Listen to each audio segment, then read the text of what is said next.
I invite you to imagine with me how the life and the household of Hannah was, with her husband Elkanah and the second wife Peninnah, after Hannah gave birth to Samuel, and after him 6 more children. Let's imagine this, because the Bible does not give us this detail.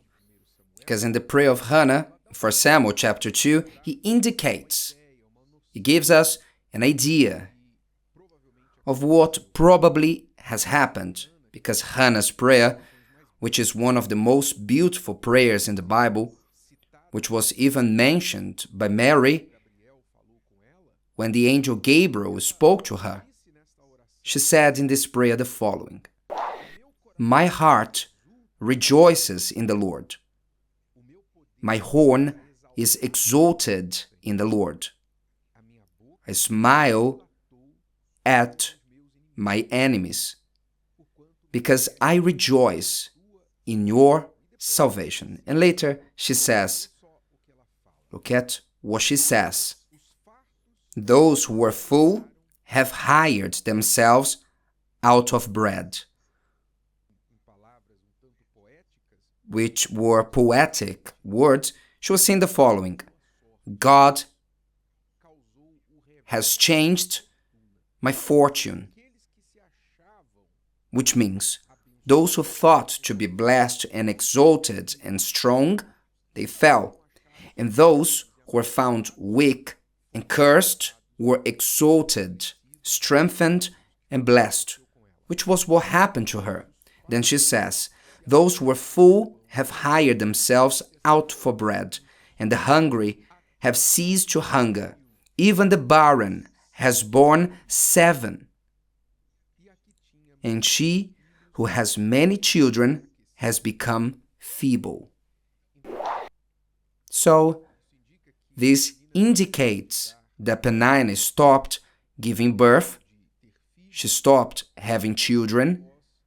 Soon after, Hannah started having children, which means her fortune reversed. The situation changed around. God exalts the humble and humiliates the exalted. So how? Most probably, in her house, where once Peninnah humiliated her, told her terrible words, stepped on her misery. It was not enough for Hannah being sad without children. Peninnah had to step on her, humiliate her, bring them back to light again, to feel better, which is what usually happens to the unhappy, that they may feel better with themselves. They need to put others under them. Peninnah was an unhappy woman because she didn't have the love of her husband. She was brought to that house to give birth to children. It was an unfair situation, an action from Elkanah, unfair towards Hannah too. But Peninnah agreed. She accepted the proposal. Then, the right thing was, as it was not an ideal situation, was at least for her to accept the terms of that proposal. You are here just to give me children, but that was not enough. She wanted everything for her, everything. As she was an unhappy woman, she humiliated Hannah, the first wife, who was loved by her husband. But when God changed that situation, then you can imagine how things were in the house, how God quieted the mouth of Peninnah. And this is what God loves to do, to quiet the mouth of our enemies, of those who are bragging about, glorying themselves, those who are dancing on the tomb of their enemies. God loves to quiet them down, which was what God did in Hannah's situation. Peninnah became mute. We don't hear about Peninnah after this situation. But understand that it's not a matter of revenge. I don't believe that Hannah meant that. She was speaking in prayer, talking to God. She had the right, after so many years of humiliation, to express her praise. She was praising God. You, Lord, changed everything. You can change it all. She was praising. She was not dancing before the misery of Peninnah. She was not taking revenge on Peninnah. She was saying that God was wonderful. You take, Lord, out of the ash heap the weak, the humiliated person, and you put them up there. Hannah was praising God in her prayer. She had the right to express her joy. As she started saying in the beginning of her prayer, my heart rejoices in the Lord, which means she was happy with joy and satisfaction because of all that God did in her life. So the environment in the house changed. Hannah was blessed, was honored. There was no more reason for humiliation. Peninnah's bubble was burst. She had to go back to her corner, where she should have never come out from, and God could be glorified in that story of pain that became a testimony. So we learn from Hannah's story that often God allows pain, God allows suffering, just as He allowed Hannah's suffering, as He allowed Abraham and Sarah to have their pains with her infertility, as He allowed the pain in many heroes of faith who were persecuted, humiliated, suffered injustices. I could speak about Gideon or Moses or David, so many others who were humiliated, persecuted, suffered injustices, and God allowed that. Why? Because in the pain, in the apex of pain, we reveal who we are. We reveal what is in us. If we are made of haystack, of nothing, in the time of pain, this flaw in the character is manifested. We surrender, we give in, we curse God, we curse people, we curse our own lives, and etc. We reveal ourselves in our weakness.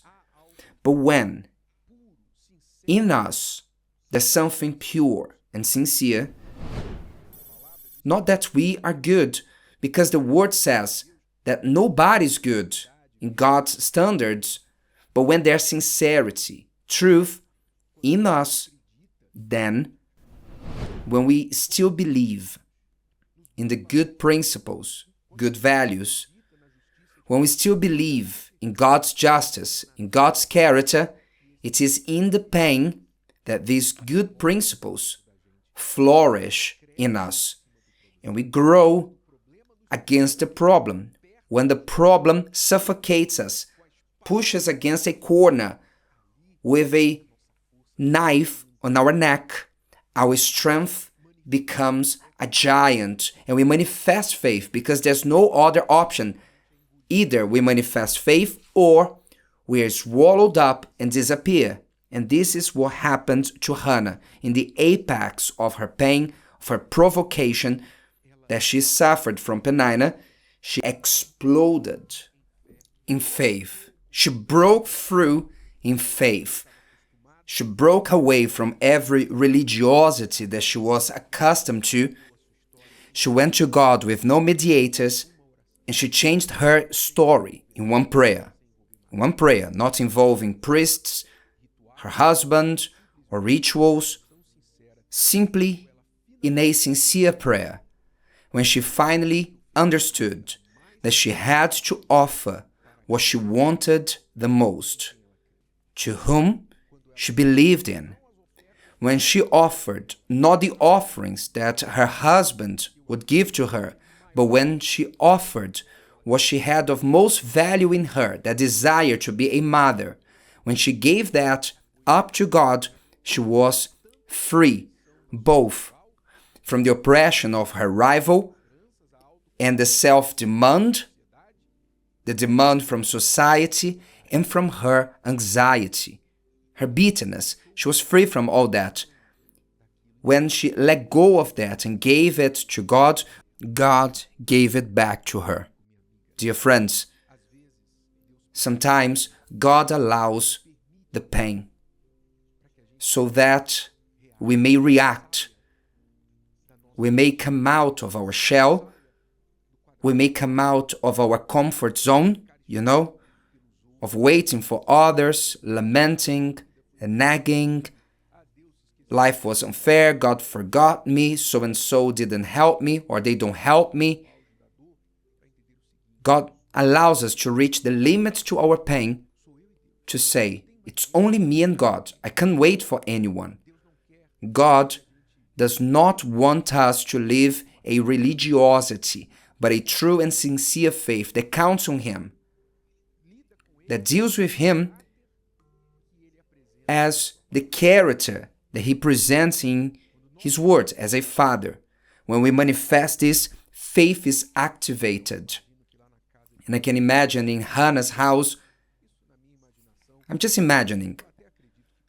I even believe that this might have happened because of the character that Hannah manifested. There might have had a day that Peninnah was a little ashamed because of all she did, and the focus was on Hannah again. I imagine Hannah one day might have come to Peninnah and told her, listen, Peninnah, don't worry. I have nothing against you. I even would like to thank you for all that has happened, because if it was not for the pain you caused me, I wouldn't have gone to the altar or to God. So thank you, Peninnah, for all the evil you caused me, because all the evil you caused me got turned into good. If today's video helped you and you know someone that could benefit from it, share it with them, and if you haven't subscribed to the channel, you may do so now. See you later.